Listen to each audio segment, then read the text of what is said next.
tend to go to a lot of different locations. I find that I tend to be fascinated with areas that are in a state of transition. Um, so, just for example, I'm in Toronto. There are the Portlands now, which is an area where I've really been doing a lot of recording lately because essentially it's a kind of a relic of Toronto's industrial past, but it's about to change. It's going to become condos, but it's a very interesting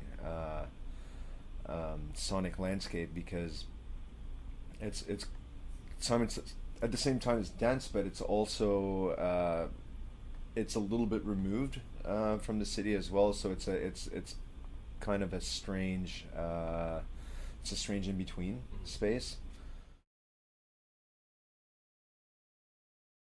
Oh, you have to play.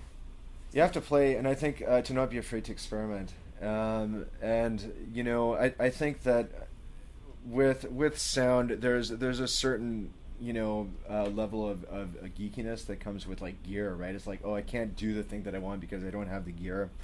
You can do a lot of really interesting things with super cheap stuff, like an old dictaphone or even with cassettes, have a lot of potential. It's kind of neat. They're a physical medium that can be manipulated also. So I think it's go out, take chances, destroy things once in a while, and eventually I think people start to discover through experimentation. They start to discover what fascinates them, and that tends to be something that will take them further and deeper. But yeah, play as much as possible, I would say.